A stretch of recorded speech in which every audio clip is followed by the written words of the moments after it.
శ్రీమాత్రే నమ. శ్రీ శివాయ గురవే నమ.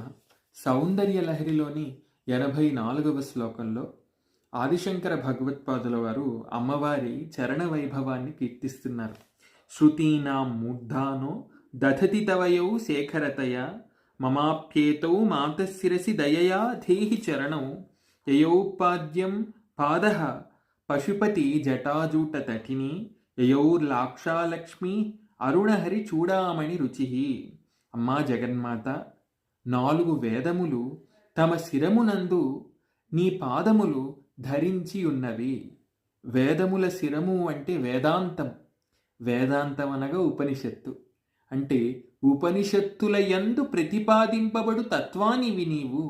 ఉపనిషద్వనంలో కేళించే నెమలివి నీవు అన్న భావాన్ని ఇక్కడ స్ఫురింపజేస్తున్నారు ఆదిశంకర భగవత్పాదుల వారు. అలాగే ఓ తల్లి, విష్ణు కిరీటపు ఎర్రని కాంతులు ఏదైతే ఉన్నాయో ఆ కాంతులు నీ పాదాలకు పారాణిగా భాసిస్తున్నాయి. అంటే విష్ణుమూర్తి సైతం నిరంతరం నీ పాదాలకు తన శిరస్సును తాటించి నమస్కరిస్తున్నారు. అదేవిధంగా హరుని జటాజూటం నుండి జాలువారుతున్న గంగ నీ పాదాలకు పాద్యమై నిరంతరం అమరుతున్నది.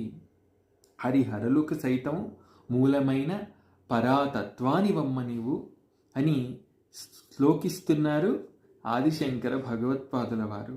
మరి అలా హరిహరుల చేత, శృతులైన వేదముల చేత సేవలందుకుంటున్న నీ పాదాలను భద్రంగా నా శిరస్సు పైన కూడా ఉంచమ్మా, నా జీవితాన్ని కూడా తరింపజేయమమ్మా అని ప్రాధేయపడుతున్నారు ఆర్తి చేత ఆదిశంకర భగవత్పాదుల వారు.